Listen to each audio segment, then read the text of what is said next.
Great. Well, welcome everybody. Thank you all for joining tonight's Lobby Days training webinar. My name is Amy Hom. I am one of the co-chairs of the Public Policy Committee.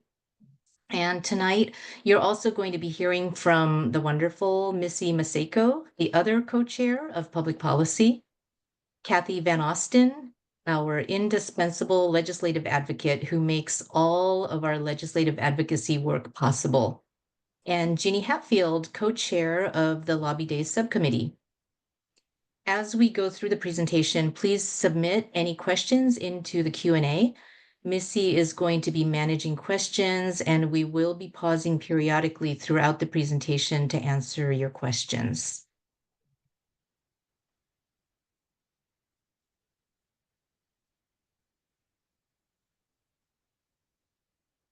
Tonight, we're going to talk about the purpose and scope of Lobby Days, the teams, how to conduct your meetings, how to talk about our 3 priority bills, and the meeting logistics. Everything that we cover tonight is posted on the Lobby Days page on the AAUW California website. So if you go to the website, which Randa has just dropped into the chat, and you scroll down on that page, you will find all the materials that we talk about tonight, including important information for those of you who are coming to Sacramento, meeting logistics and scripts, and the bill packages for the 3 bills that we're going to be discussing, including talking points, bill texts, and fact sheets.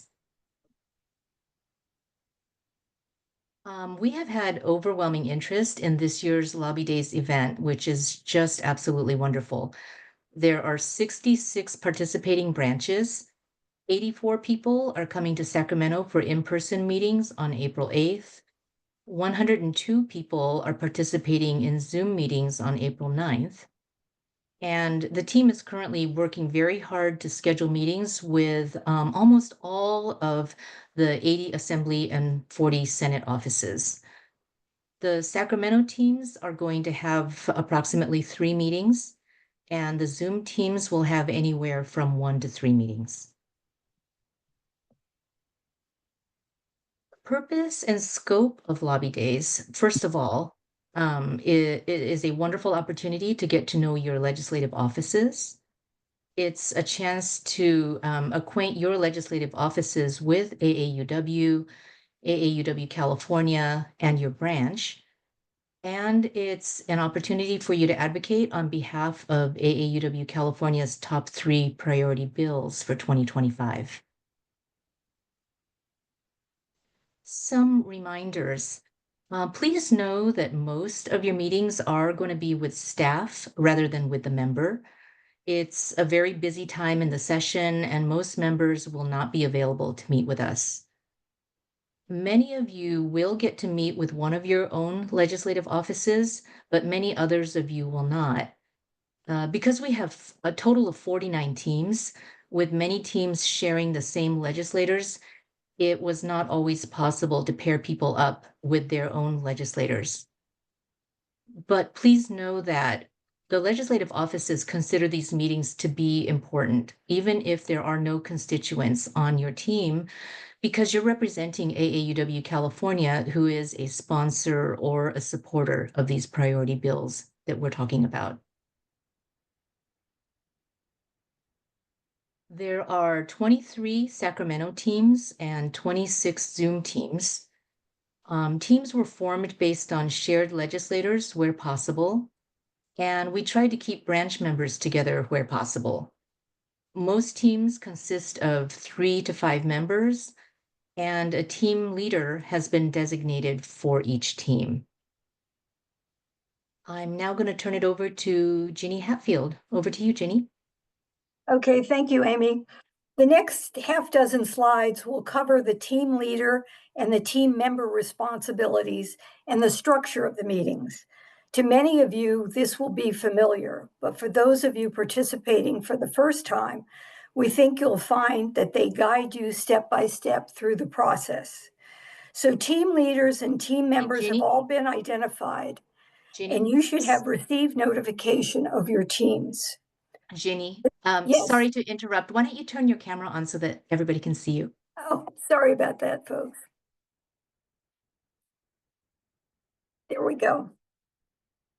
So it's up to the team leader to contact you as a team member and be the point of contact for communication. The team leader needs to confirm the team member's availability for the day and time of the meeting and the meeting location or the Zoom link. If there's a problem with scheduling at all, please contact the Public Policy Committee. The team leader should decide what members are assigned to the 3 bills we are presenting when they get together and meet.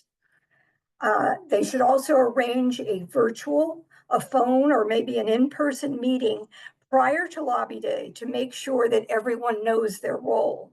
A dry run is really helpful, we feel. And the team leader is responsible for leading the meeting, presenting a little bit about what AAUW is all about, introducing the team members and our priority bills to the legislator or to the staffer we're meeting with. They can also provide closing remarks. The team leader should send a thank you note to the legislator or the staffer, and you can find a template for this note on our public policy website. Lastly, the team leader needs to complete and submit a visit evaluation form, which you can also find on our website. Now, next slide, please. Meeting overview. So let's now talk about what your team needs to accomplish in about 15 to 20 minutes, which is basically the time schedule for our meetings. The team leader will introduce herself and her team members. She presents some basic information about AAUW, AAUW California, and her own branch if it's in the district. The team member explains their assigned bills and makes the ask for a commitment of support or opposition in the case of one of our bills this year. The team leader or the team member then thanks the legislator or staffer and gets contact information for follow-up. One word I wanted to mention about the scheduling of the team meetings. Some of you have received meeting assignments. Some of you have received partial meeting assignments, and about half of the teams have yet to be scheduled. This is not unusual given past experience, and we expect to have those offices that agree to meetings to be scheduled by April 7th. So work with your teams, make bill assignments, study the 3 priority bills, and conduct a run-through presentation. That way you should be ready to go once you get your meeting notice. Next slide, please. Okay. This slide actually gives the team leader a script you can use or modify to be sure you cover the points contained. Welcome. Thank you for the opportunity to meet with the office. Introduce yourself and your branch name, and do likewise with your team members, or you can let them introduce themselves. Ask if they are familiar with AAW. If they are, then hear what they have to say. Just fill in some of the basic information we feel they should know about AAUW. It's a national organization. It began in 1881. It's headquartered in DC. It has affiliates in all 50 states. AAW California was organized in 1921, incorporated in 1956, and importantly, we have 116 branches in the state and over 9,500 active members and voters. Our mission, make sure they know our mission. It stands for advancing equity for women and girls through research, education, and advocacy. One of our key values is ensuring equity for a diverse society. Next slide, please. Okay, team leader script. Depending on the makeup of your team, the team leader, I'm getting twisted here, has 2 options for continuing her presentation. If the team leader is in the member's district, you might want to thank the member staffer for support the member has shown in voting on measures of mutual interest. So do a little homework, see what committees the member serves on, and if the member has worked with us before. Then you want to highlight some of the activities your branch has engaged in and how they benefit the member's district. If none of the team members are from the member's district, indicate that this is an important district and we wanted to be sure that you know about our legislative priorities, which would benefit your constituents. Then proceed to list the various activities your branch sponsors, things like track, local scholarships, get out the vote, work smart, start smart, school board. We've got a host of projects and whatever your branch is involved in. The team leader then would ask, are there any questions about AAUW, and try to answer whatever comes up. We then kind of segue into the team members portion of the interview.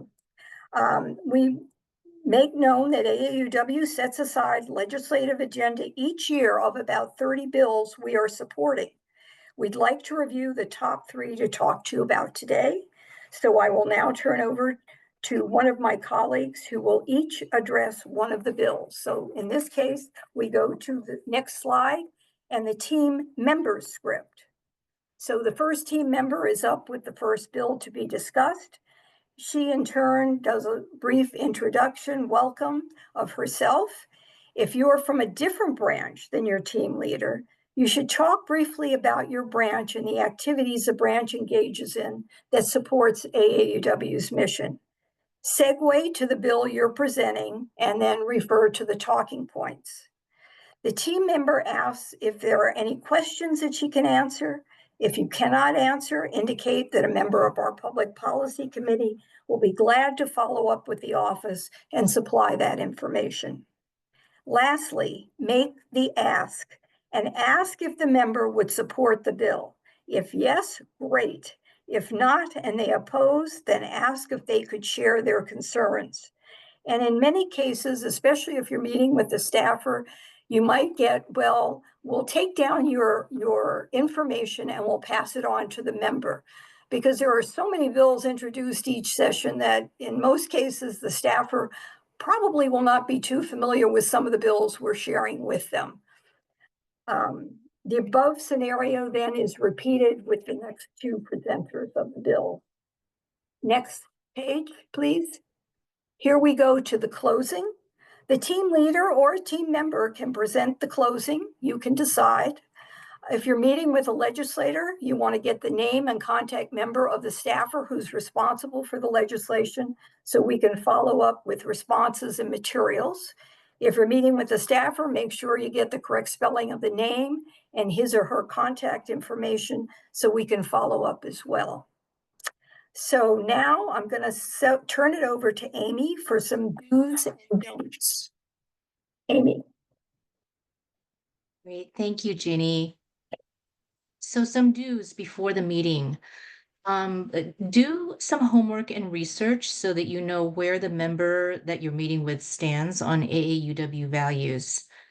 Make sure that you understand the 3 bills that we're going to be talking about. And if you have any questions about the bills and the talking points, please ask us. For those of you who are Zooming, make sure that your equipment is working and you're in a quiet spot without distractions. During the meeting, relax. They're just people. And you'll find that the people that you meet with, whether members or staffers, are usually very nice. Let them know if you're a constituent. Be proud of AAUW and the work that we do as an organization and as your branch. Be mindful of your allotted time. The meetings are short. They're usually only 15 minutes to 20 minutes. And you want to be able to cover all 3 of the bills. It's okay to read from talking points. Give the person that you're meeting with time to ask questions, listen carefully to their responses. And if you don't know the answer to something, it's okay to say, I don't know, and let them know that you will find out and that somebody will circle back. And then please just make sure that you note their question and let us know the question so that we can follow up.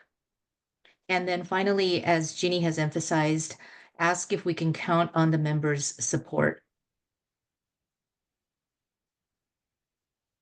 Some don'ts.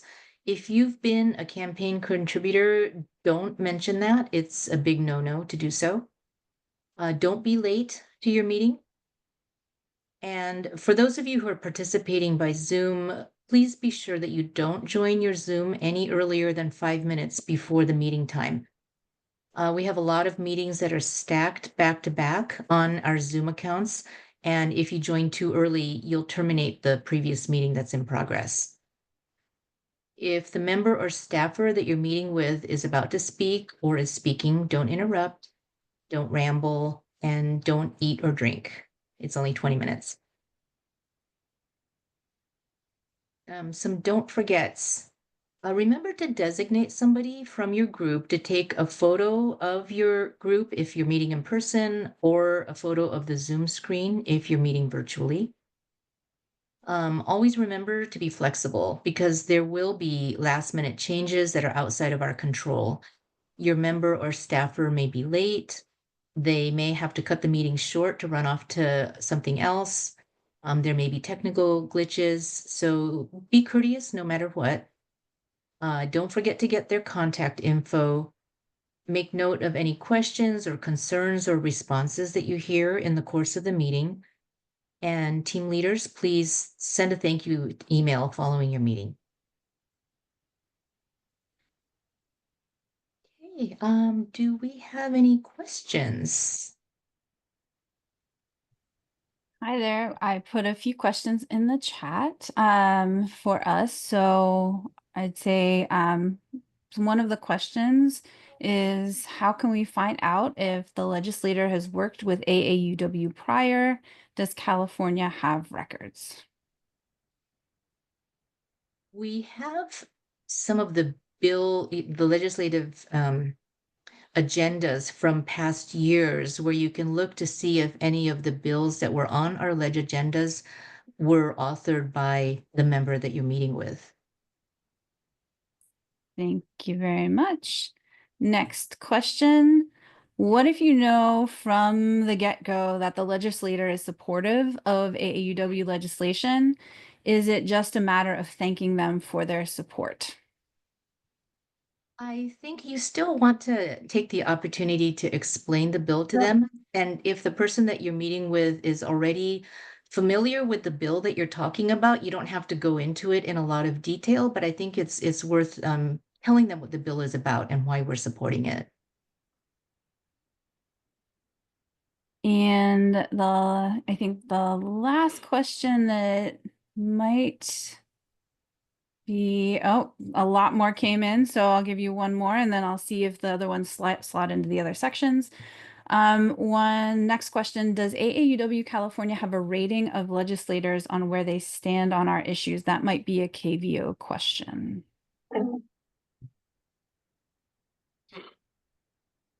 About that. So no, we don't. Some organizations do. California Teachers Association does. Labor organizations do. We have not historically put together a chart on ranking legislators. I think that's for the Public Policy Committee to decide if you want to do that. It really. The benefit of doing that would be that members will want to have strong references or recommendations or perceptions in terms of their votes on whether, our values, supporting women, economic, racial, social justice, education, and so forth. But it really is a policy committee question. If you want to do that, AAUW does not contribute, which is often a sort of a tool. Such a chart would be used as a tool to raise funds from members to create a PAC and do contributions for members. Other times it's just a good way to show that you're delivering and that, certain members that we would expect are, this isn't very articulate, but that certain members are really sort of our A-list champions. So it's a way to inform your members where their legislator might be. But again, for the third, maybe fourth time, I'll say it's really up to the policy committee. Right, thank you. And I'll give a couple of logistical, and I'm going to save some of the questions that are specifically about the bills and the bill talking points for the next set of questions. So, question, what do we do if there's no meeting that can be scheduled for our team? Well, yeah, so the team right now is working really hard to get all of these requested meetings nailed down. In some cases, there probably will be offices that are not able to give us a meeting that we're requesting, but we are doing our best to get all of the ones that you've seen on the spreadsheet scheduled. And the second question is also about scheduling. If you only have one meeting scheduled so far in person as a team, what do you do with the rest of the time? And I think that Amy just answered that question, that you might only have one scheduled right now, but you will likely have more scheduled soon. And one more thing I will add is I had a question that came up earlier today from a team leader that really wanted to have a couple of her team members go to a certain office meeting, which that office turned out to be getting scheduled with a different team. And these are people who are coming to Sacramento. So if you're in Sacramento and if the schedules allow, you might be able to just tag along with another team to go to a meeting that you're interested in joining, if all of the scheduling allows to do that. And I see KVO, you've got your hand up. I do have my hand up. This gets a little tricky, only because I'm trying to make a long story short. While the Capitol is being renovated, there was a new building constructed where they have moved the legislature, all of the legislative offices into this building. And these are not offices that are conducive to meetings. In many cases, you will go into an office, the reason members don't meet with us or can't meet with us during this time is because they're often participating in 2 to 3 committees at the same time. So they're running back and forth between meetings. Staff will usually take a meeting, but if they have multiple meetings going on in the office, it really does help if you don't have a ton of people. So what I would suggest is if you think you're going to have time and you want to join another meeting, try to let us know if you can ahead of time. I don't know if you can, but if you can't, if it's the day of, you can go, but I just want you to be prepared to say, to hear that they may not have room for that many people. Generally, offices can accommodate anywhere between 4 to 6 people comfortably if they're meeting in the member's office. If they are not, they will meet in the lobby of that floor, which can be challenging. So I hope that's clear. If you have any questions, I'm happy to answer again, hopefully more articulately. Thank you, Kathy. That's really helpful. I'll give you 2 more logistics questions, and then I think we should dive into the bill talking points, and we can do another debrief on questions because some of them are about the talking points. So question, if we are meeting with a staff member, will they be in a position to speak on behalf of the assembly member or senator? Good question. Kathy, would you take that one, please? Sure, I'd be happy to. Many times, especially with the bills that we get behind, a staffer will know if their member is inclined, and in many cases, the member will be inclined to be in support of a bill. They will always generally say, I haven't talked to the member about this bill yet. I think it's something that they might be able to support, but it's very rare that they'll say on the spot, he'll support the bill or she will oppose the bill, what have you. They just can't commit on behalf of on behalf of their boss, unless, you know, a lot of times they know the boss, maybe they've talked about it, they know the position, the boss is a co-author, that type of a situation. Thank you. I'm gonna, I think, bug KVO again, but this has been, I think, slightly addressed, but the 15 to 20-minute window as a meeting window, I have a few people in the questions that are concerned about being able to talk about all three bills in the 15 to 20 minutes and wondering why that is the length of time that is normally allocated. Yeah, that's pretty much standard. You know, 15 to 20 minutes. If you meet on the half hour, sometimes they run a little behind, but 15 to 20 minutes is about normal. What we do in the lobbying community, we do get used to kind of altering our pitch depending on how long we have to talk. It's hard to do when you don't do it every day, and I really appreciate that. But you know, staff, just like the members, they are staffing multiple committees at the same time. They are getting ready to go to committee. You know, accommodating meetings such as this for half hour, 45 minutes or longer is really, they just can't afford the time during the day. It is, and you know, our job to inform our electeds and their offices about our positions. And what I would recommend is practice going through it. If you feel like you're not getting your bill done, for example, let's say it's SB 418, and you have maybe 3 minutes to present that, just practice ahead of time. That tends to help.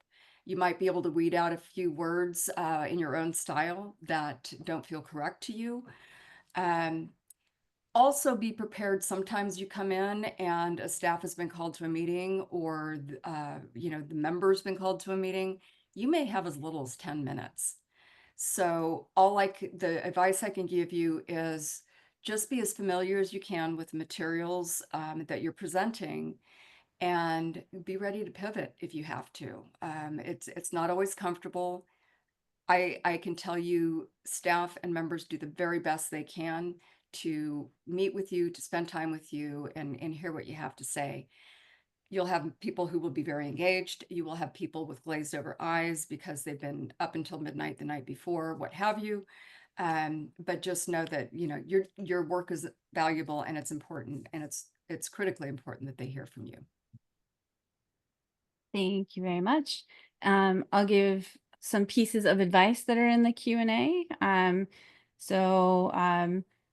From our veterans, one on timing. If the team leader starts from, this is Kathy Harper, the team leader should start by asking the member of staff, how much time do you have? And if you get 20 minutes, you might think of 5 minutes for intro and 5 minutes for each bill for thinking about timing. Also, a suggestion that there are usually business cards if you're in person, and you can pick them up. And one last thing about logistics and materials. I've had several questions about the slides being available, Amy. So will the slides also be available in addition to all of the other packets of information? Yes, the slides and the recording of tonight's session are going to be posted on that same page, the Lobby Days page, in the next day to 2 days. All right. I think we might, let's see. We talked about scheduling. I think most of these are now about the talking points. So why don't we put a pause on the questions and go to the bills. And I will introduce myself. Hi, everyone. I'm doing the bills. So There are 3 bills that we will be advancing. Many of you might have already looked at them, and I'm guessing yes, based on the Q&A on the talking points. So the 3 bills that we're advancing this year is SB 418, Ensure Equal Access to Care for All. We are supporting this bill. As mentioned, we are opposing AB 579, Yaley's Law, and we are supporting SB 771, social media platforms endangering Californians. So we're not just opposing AB 579, we are taking a strong position of opposition. And I'll talk about that a little bit when we get to the talking points. And one other thing that I'll talk about a bit is that our position on 2 of the bills, the opposed position on AB 579 and the support on SB 418, are about protecting the rights of the transgender community. So next slide. Before we dive into the bills, I just want to say a bit more about why AAUW is standing up for the transgender community right now. Part of this is because the attack on the transgender community, the transgender community is under attack, and a lot of it is kind of a manufactured and targeted attack that targets a community that makes up a very, very small portion of the United States population, with estimates ranging from 0.6% to 1.6%. And a lot of the popular campaigns and orders and legislation that are created aren't necessarily based on things like neutral laws that seek to benefit a general public interest.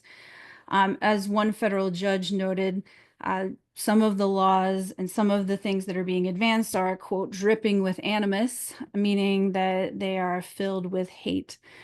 Many of these legislative and popular and political attacks are not just targeting the transgender community broadly, but transgender women and girls specifically.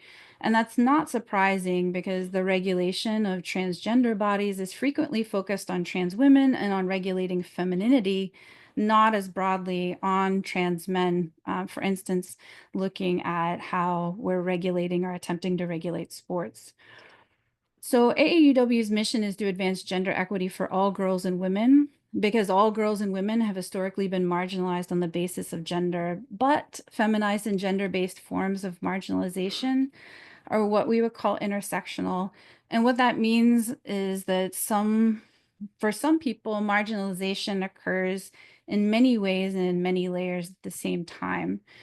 For trans women and girls, that means that they must deal with, at the very least, the same kinds of misogyny that many of us face on a daily basis, and at the same time deal with the kinds of hatred and erasure that comes along with being trans in the United States right now. And because of all that intersecting and compounding marginalization, we don't all need the same things to have all of our rights and our needs being met.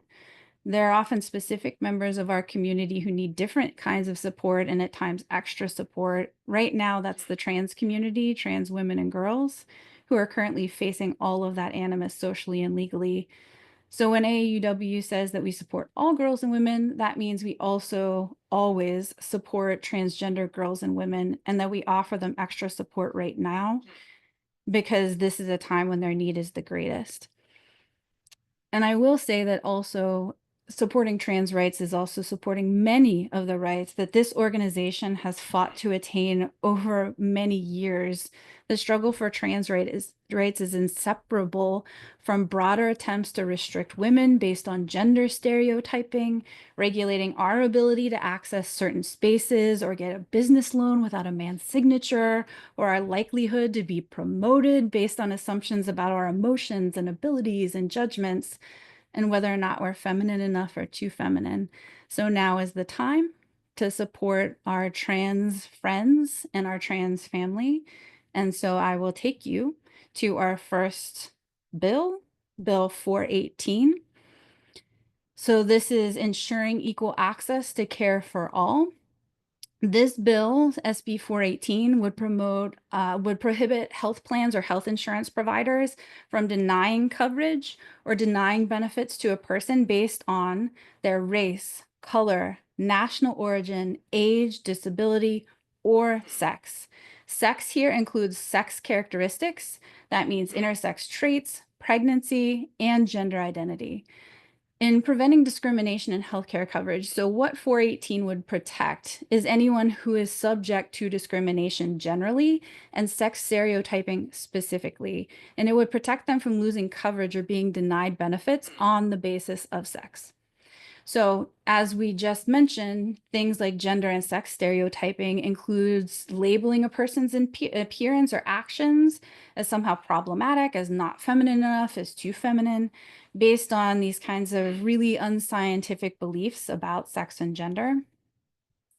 So with all that focus on sex stereotyping, what SB 418 does is it protects coverage for something that's under attack right now, and that's gender affirming care, such as hormone therapy, cosmetic procedures, psychological support, and it protects that at a moment when the provision of this care might be newly challenged based on federal attempts to relitigate and limit the definition of sex. Now, a lot of major medical organizations, including the American Medical Association, the AMA, the American Academy of Pediatrics, they all endorse gender affirming care as essential for the well-being of transgender and non-binary adults and young people. There are many studies that show that gender affirming care significantly improves mental health outcomes for members of the transgender and non-binary communities. So SB 418 aligns California with best practices and recommendations from leading health authorities, which means that our policies reflect the latest medical evidence and ethical standards. Access to gender affirming care is a fundamental aspect of health equity and human rights. Everyone deserves the right to receive the care they need to make informed decisions about their bodies. Supporting SB 418 is a commitment to safeguarding the rights of all people who access gender affirming care, with particular emphasis on protections for members of the transgender and non-binary communities across California. So passage of SB 418 will protect against discrimination on the basis of sex, while also sending a powerful message to support the LGBTQ plus community, affirming that their needs matter, creating an environment where everyone can express their identity without fear, and all of that is foundational to a strong democracy. So next bill, this is our opposition bill. This is Yaley's Law. So this bill, we'll see on our larger agenda that we have a couple opposition bills in this cycle because they are very much targeting marginalized communities that are under attack in different places. So this bill comes from the place that we have been talking about, where transgender and non-binary youth deserve the right to live in an environment where they can thrive because they have parental support and acceptance. But this bill focused on young people is trying to restrict how we think about parental rights. So young people face disrespect and rejection by parents or guardians. What AB 579 does is rest on the idea that somehow the denial of support for young people's self-identity and refusing to use a child's name and pronouns, or refusing to provide or allow for young people's gender affirming care, this bill says that that is not harmful. And what the bill then says is that it should not be considered as abuse under the law and should not be allowed as a basis for custody and removal decisions. So research shows that transgender children are more likely to experience anxiety and depression, greater risk of substance abuse and homelessness when they live in households that don't accept their gender identity. The lack of family support is one of the strongest predictors of transgender youth attempting suicide. On the other hand, LGBTQ plus young people who report living in a very accepting community attempted suicide less than half the rate of those who reported living in a in unaccepted communities. And those statistics are from 2023 and 2024 from the Trevor Project.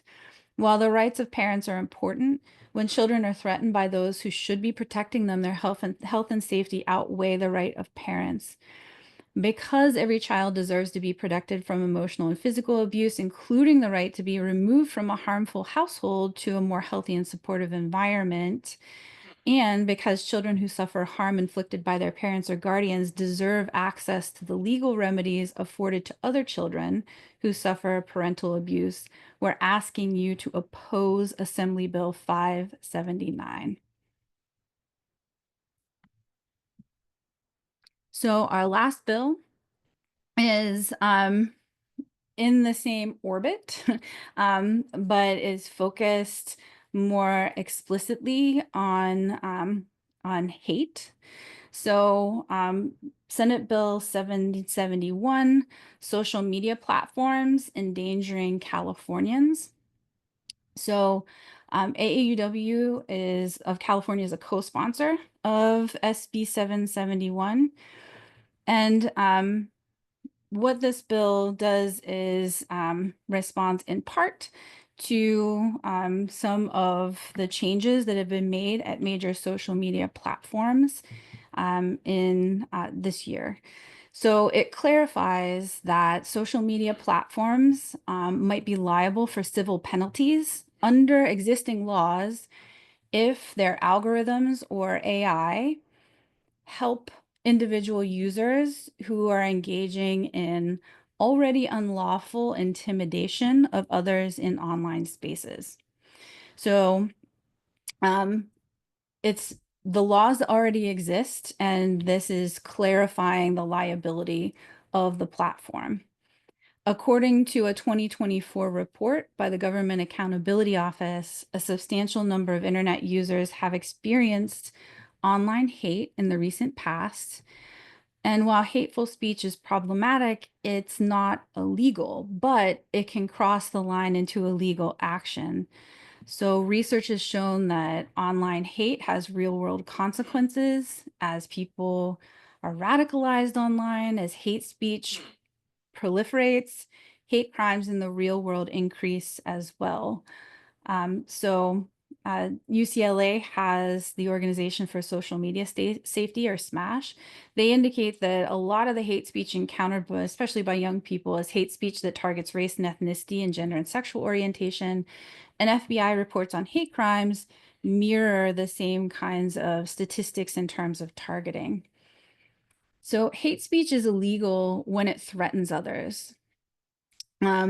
So when hate speech is what we'd say brought to the doorstep of marginalized communities, it's no longer protected speech, but unlawful intimidation or terrorism and threat. So you can post flyers with anti-immigrant messages on your own physical door or your own electronic Facebook wall. But when you post those same flyers on the physical doors of immigrant families or on their virtual Facebook walls, then you're no longer engaging in protected hate speech. You're now engaging in intimidation and threatening behavior, and that is unlawful. So social media platforms, and this is important, are not responsible for the speech of individual users, but aspects of the social media platforms, such as the algorithms that generate the content that you see, or artificial intelligence, can be complicit in the intensification of hateful beliefs and their kind of proliferation across the platform. That includes the use of AI and algorithms to help target marginalized groups with that hate. And that is where we cross the line into it being unlawful. Now, again, in January of this year, Meta altered its practices on Facebook and Instagram. Previously, they had some protections in place to mitigate the impacts of that hateful content and to protect historically targeted groups. Meta has not announced any effort to prevent its AI from acting in tandem, though, with individuals' efforts to threaten or intimidate targeted groups through the platform. and it makes sure that those targeted then, right, receive the messages on their kind of electronic doorstep. They get barraged by all that threat and intimidation. So Meta shouldn't be excused from culpability based on their status as a platform that relies on AI for the delivery of those kinds of unlawful communications to targeted group, saying things like, oh, well, AI did it, and so we're not responsible. So these companies haven't failed to provide safeguards. They intentionally turned away from providing safeguards that they previously had for targeting vulnerable communities. So this bill asks that they be held accountable for that decision, particularly in light of the real world impacts that that kind of online hate and their complicity in unlawful intimidation has on marginalized communities. So we acknowledge that this bill has several parts, and we're happy to talk through them. I know I already got some questions in the Q&A about 771. And part of the reason that those talking points are longer is because we want to make sure that we're conveying that what this bill is trying to do is take existing law and make sure that Meta is held accountable for adhering to existing law and doesn't get away with not being accountable because they said AI and the algorithms did it. So I think I am turning it over to the next person, unless you want to hear me talk for another hour and a half. You don't. So I'll turn it over to, I believe KVO is next. Okay. So this is something that's a little new this year, where we have noted on the lobby day on the spreadsheet specific committees that a member is on relative to the bills that we are presenting.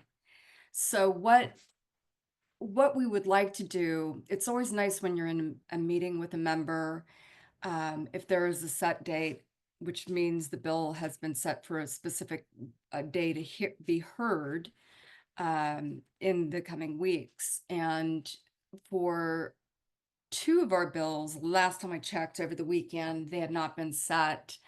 We'll probably see a number of bills get set for hearing this week.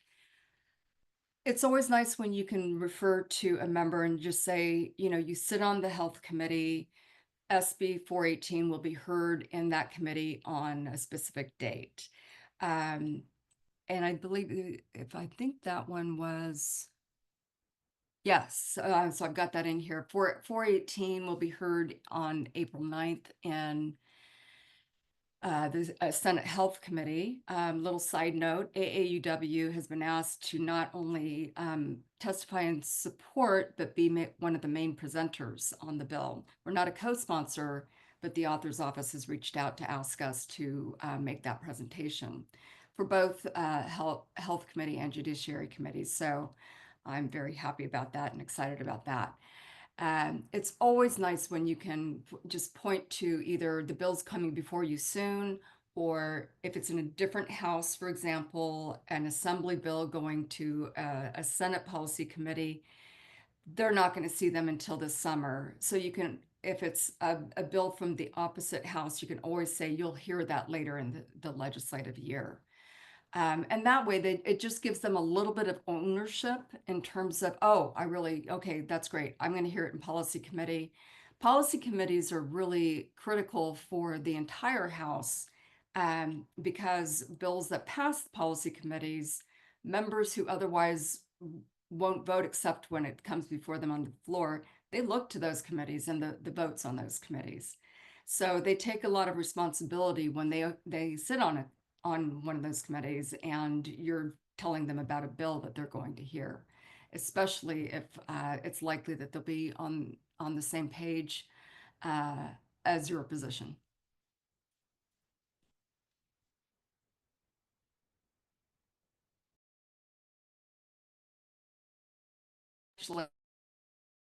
Sorry about that. Um, so this year we do have, we have taken opposed positions on bills. And it's the first time since I've represented AUW California that you have opposed bills. And I appreciate that and thank you for that. It is a very contentious time socially, of course. And I do think it's important to stand your values, and I'm very pleased that you're doing so on some of these bills. Most offices that you go into, whether it's staff or a member, will not be hostile. They will be respectful and they will treat you um, with kindness, even if you're supporting a bill that they're going to oppose, or opposing a bill that they want to support, or opposing a bill that they're carrying, which is the case. We have one team meeting with the author of AB, I think it was 596 or 576. I don't have it right here in front of me, but um, in most occasions, you won't be greeted with hostility. If you do feel uncomfortable, if they challenge you on your views, that's okay. Discourse is part of the public policy process. And what I would say is you want to be confident, be respectful. Um, you don't need to tolerate being treated poorly. So I would just say if somebody is incredibly rude, or, there's a level of hostility that you're not comfortable with, feel free to leave. I think that's appropriate, but I would say save that for a very, I've never walked out of a meeting in the Capitol. I've been lobbying for 27 years and I've never felt the need to walk out of a meeting. But if you do feel uncomfortable or threatened, don't hesitate to do so. That's not on here, but I just wanted to mention that because nobody should feel unsafe. All of that said, we do have our values. It's important that we step up at this snapshot in time. If they ask you a question that you aren't comfortable answering, or you don't have the answer, it's okay. It happens all the time. It happens with me. I'll be testifying in committee and I will be asked a question sometimes that I may not be able to answer. It is a standard protocol. We will get back to you with that. I'm sorry, I don't know that right now. We will get back to you with an answer or a response to your question. Perfectly fair, and they will always accept that. It's always better to make sure you've got the right answer, as opposed to guessing and then inviting more questions that you won't be able to answer. You want to get them the correct information. So, and we're happy to follow up on those questions. In the end, for some of these members, you will not get their vote. They will, sometimes stand by their Republican colleagues. Perfectly okay. They may just have perfectly different views than we do. And it's okay. You can always at the end say, we may just need to agree to disagree on this one, but I really appreciate your time, and happy to answer any questions if you have any in the future. It's a nice way to end a meeting. And they'll respect that.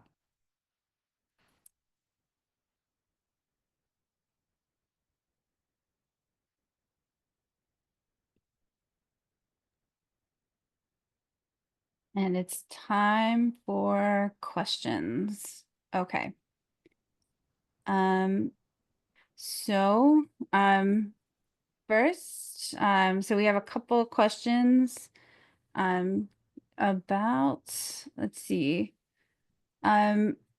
So the first question, I'll take is, was SB 418 written expressly to oppose AB 579?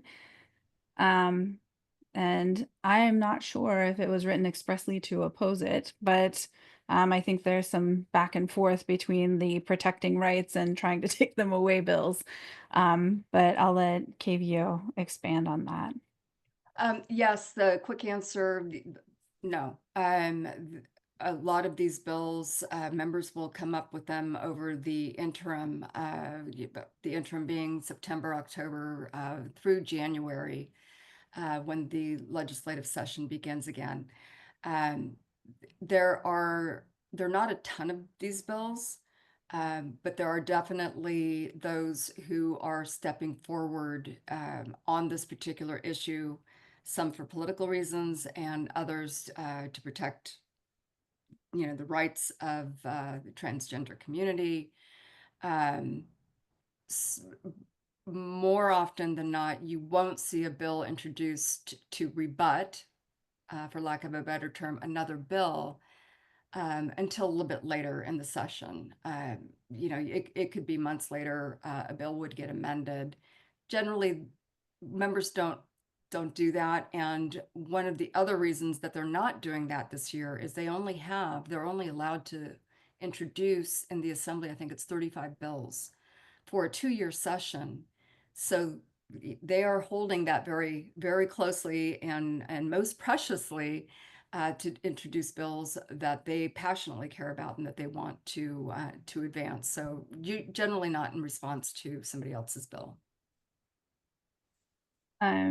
So we have a question, and this one might be a little beyond the scope, but as they have any other states passed legislation comparable to SB 418 or AB 579? The general answer is I can't speak to the exact structure of the bills, but I know that at the state level throughout the United States, there's a lot of legislation being passed at the state level that is looking to make right, misgendering something that is not a thing. And so I don't know if you, KVO, have any specific examples in other states comparable to Yaley's Law or SB 418. But I do know that there's a lot of state level action that's looking to roll back trans rights more generally through the definition of sex. Yeah, it's a really good question. I'm curious myself. I don't have that answer. I'm happy to find out and get back to you on that one. Uh, but I think Melissa's absolutely right. We do have trends sweeping the country right now.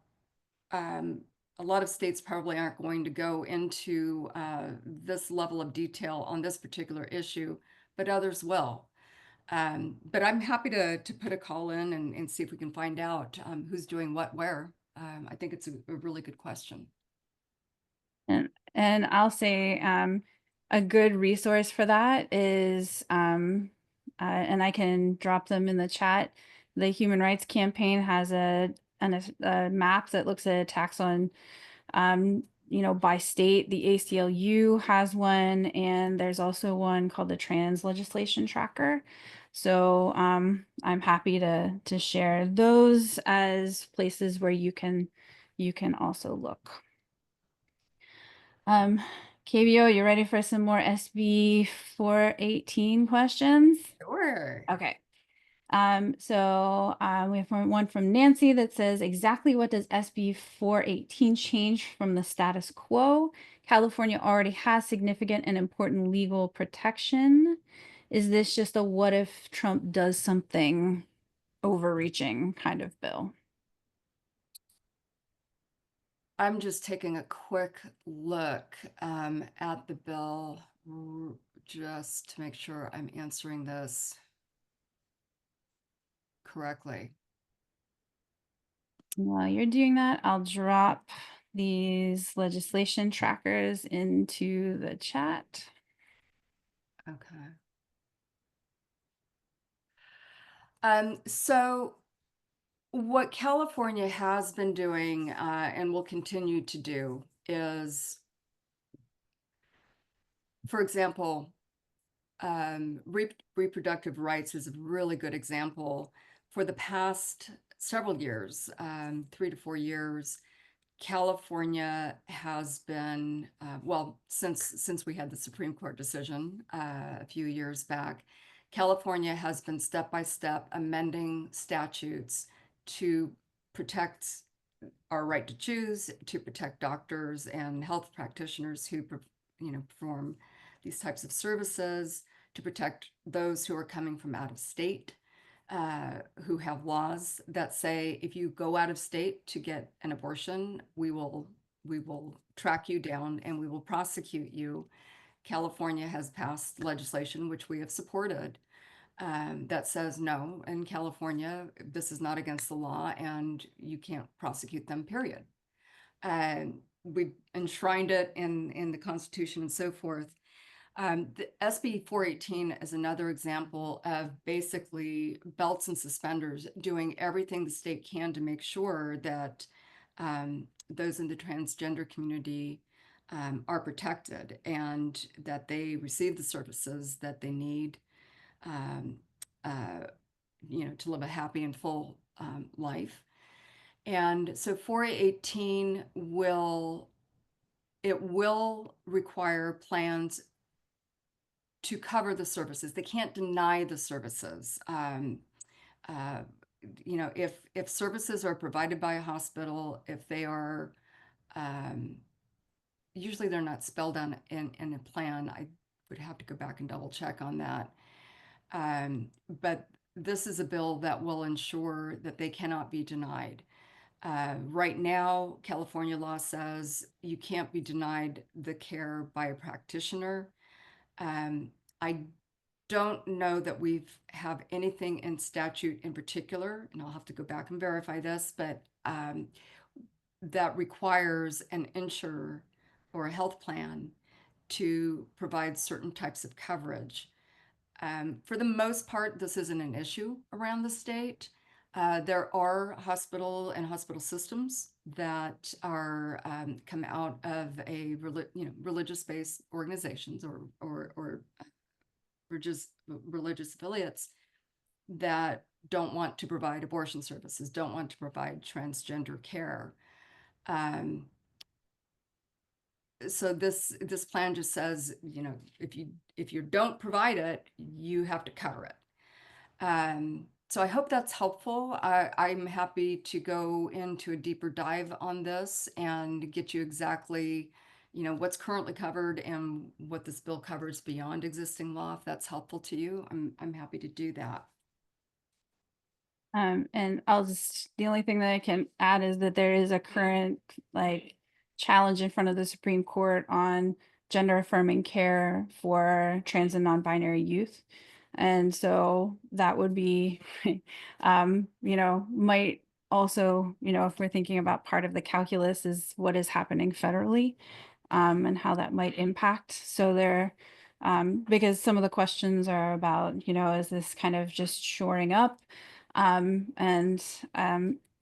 think shoring up is, putting the supports in place while watching what is happening federally as well. I don't know if, but I have one more 418 question. Are we ready for it? Mm-hmm. So does 418 make it compulsory for all California state health plans to cover procedures associated with gender affirming care? Did we not answer that? I thought that was what we just talked about. That it was another question, but it's not compulsory. It is, so it's not compulsory, but they cannot deny, correct? Correct. Okay. They cannot deny, and they cannot deny somebody from being a plan participant based on their gender. So that's another thing that is not covered in existing law. Okay, thank you. Let me make sure that there's no more. Okay, so we had a couple of questions about studies and health authorities on the talking points of 418. We will try to get you those if the footnotes aren't on there. I don't know what's on the website, but we had a few questions or at least requests for the specific citations and studies that were cited on the talking points, and we will make sure that we get those to you. let's see, 771 questions. So 771, is it only targeting Meta? No, Perfect. that's what we call a special interest bill. But there are other companies, Twitter would be one, and other tech companies that have said, we're just not going to work so hard to keep the bad stuff out. Perfect. And we have a question on 771. What do we mean by acting in tandem when we are talking about the how the AI and the algorithms are acting in tandem with individual actors? And I'm happy to take a stab at that if you want me to. Yeah,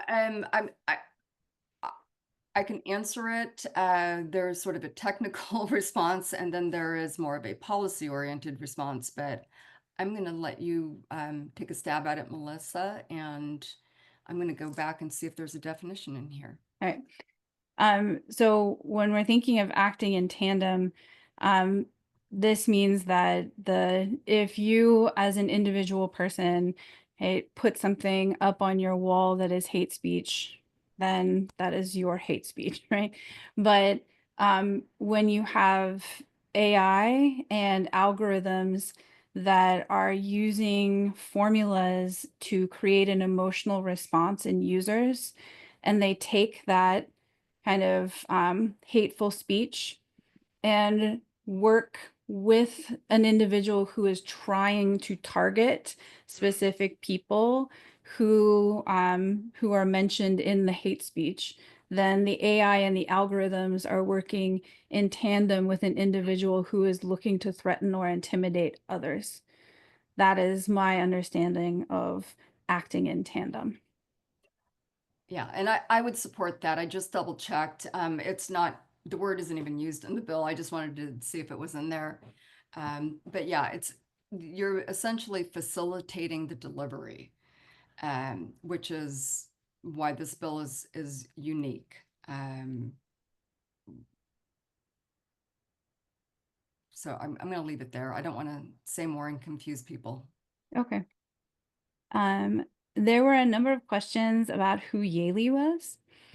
And I'm just gonna, and then Kathy Harper in the Q&A said that a fact sheet's available on Assemblymember Castillo's website. They don't say why it's called Yaley's Law. And I did a quick search and couldn't find why it's called that. But Kathy reminds us that 28 parental rights groups support that bill while we're opposing it. And one of the supporters include 4 Moms for Liberty chapters. So I think that is, thank you for that, useful. And let me scroll through. And so let's see. There was one in here that I saw about, I think some of the like fear of reprisal, of the pushback from offices. And if the person or people presenting are non-binary, and what should they do if the legislative meeting goes downhill, especially if it's an attack on your own identity or your own rights. And that is, right, tough, right? But I think KVO, you said that you have not seen any of these meetings go really, really off the rails. So I don't know, the political climate is a little dicey right now, but I think, you know, one, you haven't seen these meetings go off the rails, just to confirm. Yeah, that's right. In particular, when you have members of associations come to Sacramento or zoom in to Sacramento, members and staff understand that you're there as an advocate. You're not the person writing the legislation. You're not the person protesting in front of their office for, so they understand why we do these meetings, and they're used to it. We do have a lot of new folks. We have about 20, I think 25 new assembly members this year. But again, I don't think anybody will experience anything super significant. I know some of us have had a couple of meetings in the past where a member asked, you know, we don't agree with you on anything. I can't remember exactly what was said, but to the effect of, why are you here? I don't, we're on totally different pages. That's to me a little aggressive for this type of a meeting. He's no longer in the legislature, so nobody has to worry about sitting down with him. And the ones that I think are the most aggressive and lack the certain protocols of offering a good meeting, we haven't scheduled.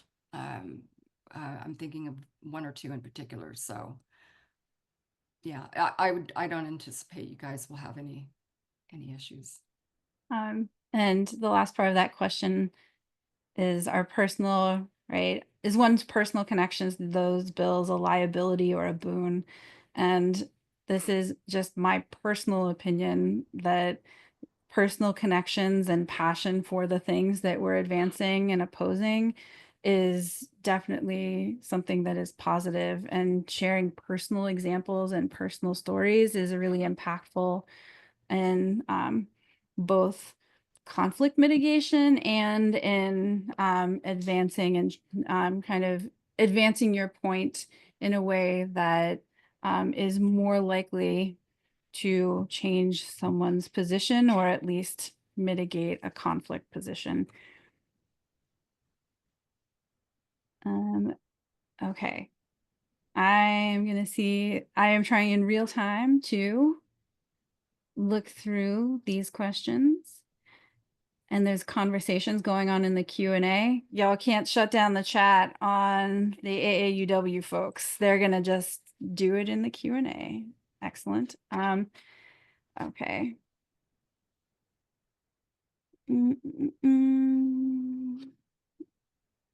Okay, so do we want to go AB 579 again? Are we 579? All right, I think I have one other question. Okay, question, does our opposition to 579 mean that we think a parent can lose parental rights if they don't support a child's gender identity?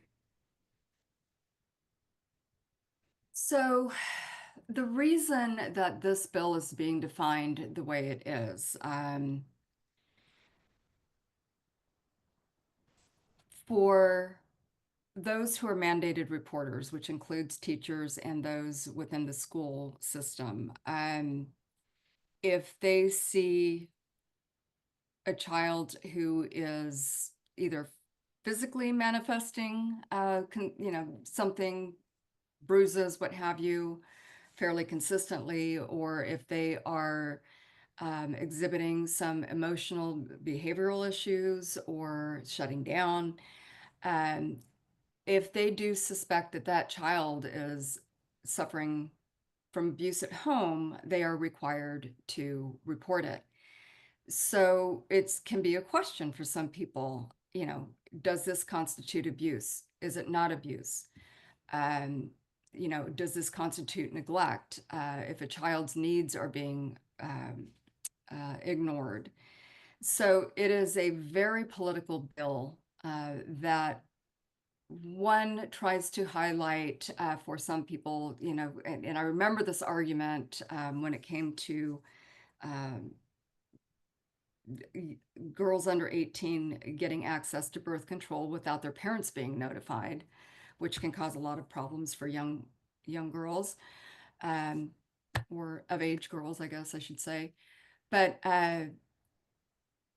this is a way to sort of push a boundary around an issue that people don't want to talk about. And in particular, in some of the very more hard right conservative households, this is a non-starter.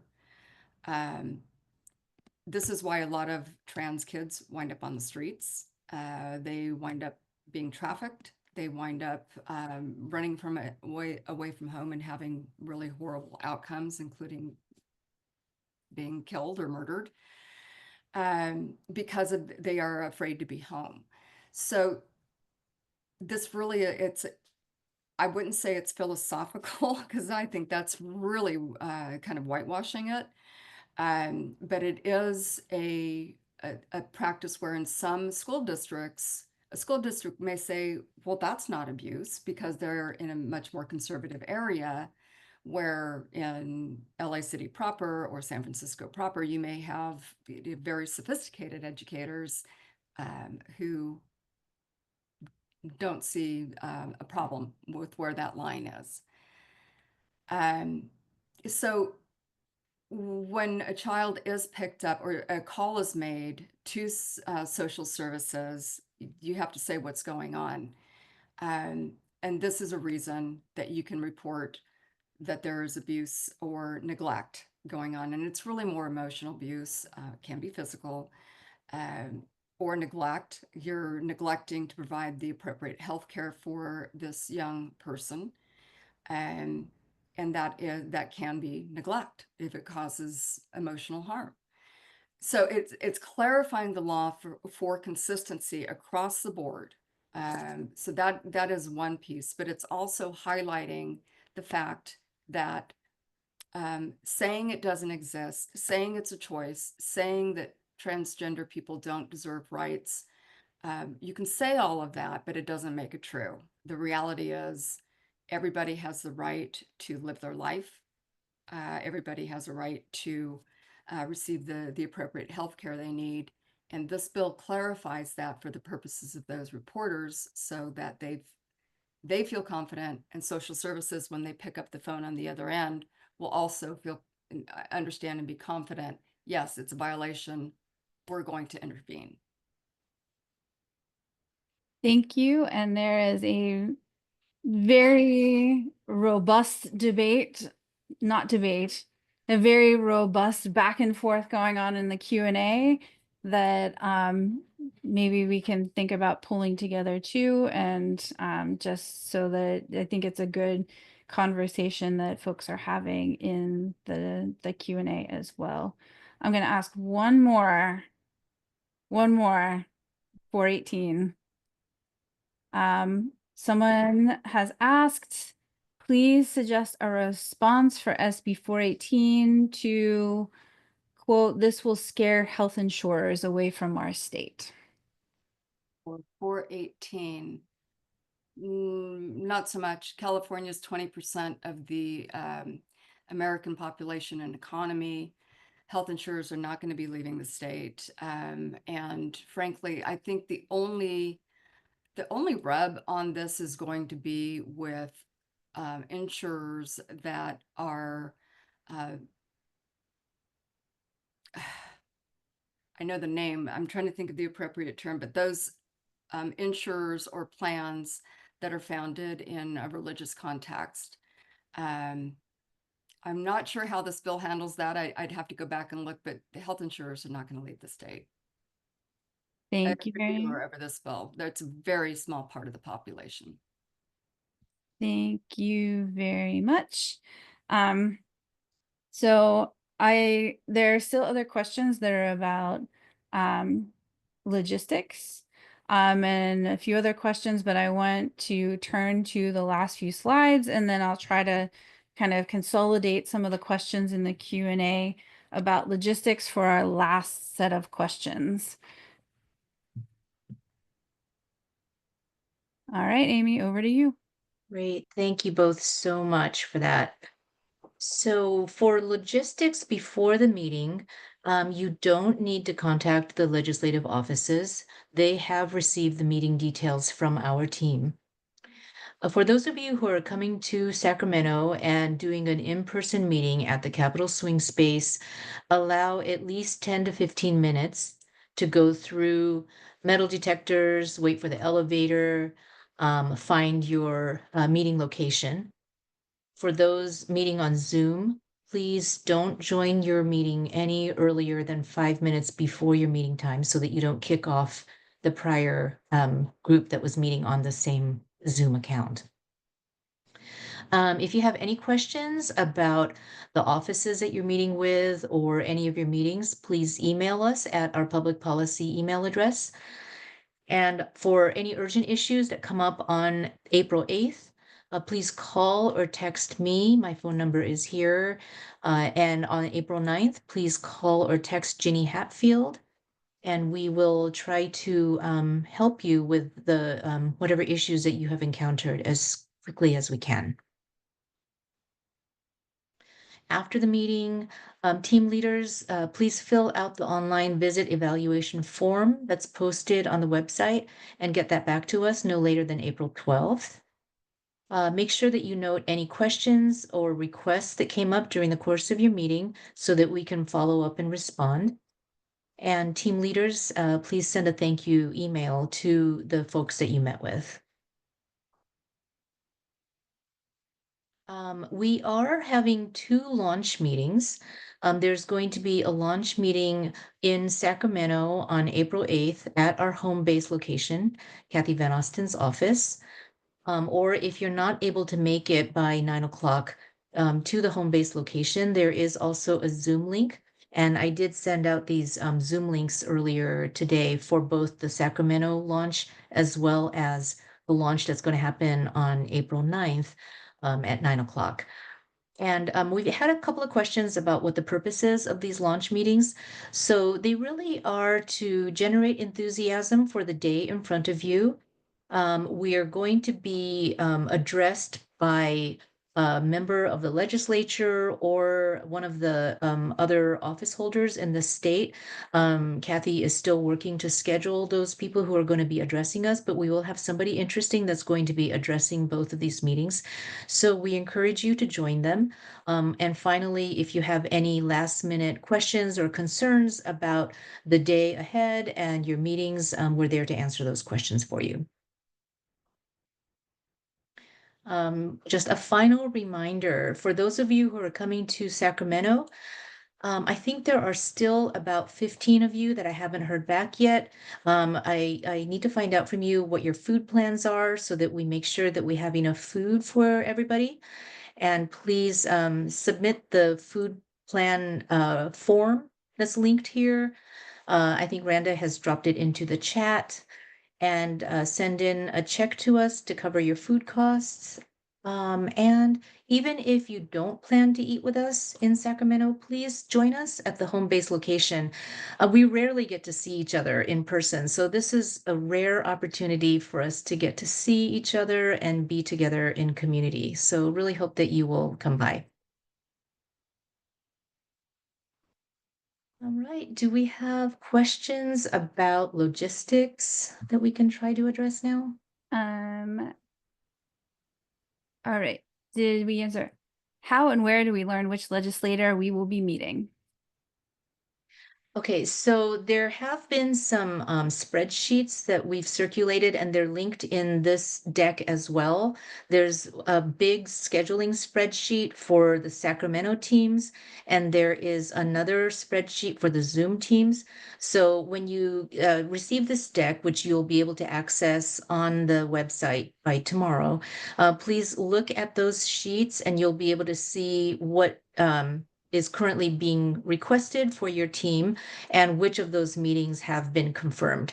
And we also have team members from the committee who are sending out emails to the teams as the meetings get confirmed. So you should be receiving email communications from us. Please check your inbox and reach out if you have any questions. If for any reason your meeting is cut short, do we have any leave behind materials for the offices? There are fact sheets available for 2 of the 3 bills, and you can pull down those fact sheets from the website. They're posted on the Lobby Day page, so you can certainly leave those behind. Excellent. We've answered this one. Let's see. We have that. Is it okay to shorten the talking points? Yeah, I think you should put the talking points into your own voice, and if you would like to shorten some of them, I think that's fine, as long as you stay close to the talking points and don't deviate and try to present the bill in a different manner than what's been laid out for you, because this is the way that it's laid out here is what we recommend, and with Kathy Van Austen's expertise, that this is the best way to present these bills. We had a question about, I think this is in part leave behind. Can they mention that AAUW California supports other bills? So our advocate is Kathy Van Austen, and our bill tracking sheet is up on the AAUW California Public Policy website, so you can see what other bills are on our agenda for the year. Let me see. Have the bills we are discussing been introduced? Yes. Yes, they have all been introduced, and they're either scheduled now for committee hearings or about to be scheduled for committee hearings. Right. You've asked this one. So this is getting slightly outside of logistics, but I'll ask this one while I'm looking for another logistics question, and that's how many bills that AAUW supported last year were passed up, and what were the numbers if we want to look them up. I know we do have a how many of our bills were advanced and passed and signed into law, and that's in PP News from the fall. But I don't know if do we keep a record of last year's bill tracking sheet, Amy? That I am not sure of. We do have last year's bill tracking sheet, and of the bills that were on our ledge agenda, there were 29 that made it to the governor's office, and I think 25 of them were signed into law, so it was like an 86% success rate. There were a few bills that died, and I think it was because they had some financial impact and the budget was tight, so those bills did not go through. I can look through and see if I can find our 2023 or 2024 bill tracker, and I can link it in here. I had a couple questions in here about folks who want to know basically at what point should they reach out to us if their team leader hasn't contacted them yet. And I've been telling folks, if you don't get anything by the end of the week, I assume that some team leaders might have been waiting for this meeting. You can reach out to us if you don't hear from them, definitely by the end of the week. But that's, Amy, please correct me if you have a different answer on that. Yeah, and if you, I really recommend the team leaders, please reach out to your teams as soon as you can now that you've gone through this training session, and make sure that you all are connected with each other. Try to schedule a dry run so that you can go through the materials together. And I would say if people by Wednesday haven't heard from their team leader and you're starting to feel uncomfortable, please reach out to us.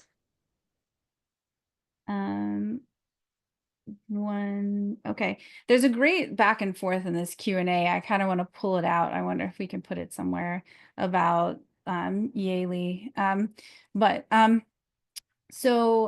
Other question, how much should our personal knowledge of a legislator and what they take into consideration and don't be woven into our conversation with them? So I'll take that one. Sorry, I just got a message that totally distracted me. Can you repeat the question? Yep. How much should our personal knowledge of a right. legislator and what they take into consideration and don't be woven into the conversation? If you know the legislator, you can certainly it's fine to, address them more on that level. You still want to be respectful. You want to call them assembly member or senator. If you know them or know about them and feel like you're confident they're going to either be supportive or that they've, maybe have a transgender child, or maybe they've had a child who, was encouraged to commit suicide, or, people have their own experiences. And you don't want to necessarily go into detail about those experiences, but just understanding them. You can always point to, in your conversation, say, I know you'll appreciate this, or I know you'll appreciate the fact that, suggesting violence sometimes breeds violence, that type of thing. But if it's deeply personal and deeply painful, I wouldn't raise it. If it's something that that they're very public about, it's fine to raise it. But the more that you can tailor your conversation, if you really do have factual knowledge about it, and it's, I would say veer away from gossip. But if you have factual knowledge about a member and their beliefs or their experience, it's certainly fair to address them with information sort of in the nature of them understanding it. Thanks, Christy KBO. and Amy and KVO, I think it's after 8:30. Couldn't you perhaps think about maybe combining or summarizing all the questions that you have, and maybe we can make it available to those who participated tonight? Yes, we will do that. Yep. All right. Well, thank you so much, everybody, for joining us here tonight. It was a long session. I'm sorry that we ran over, but there were so many good discussions and questions. So thank you for hanging in there with us.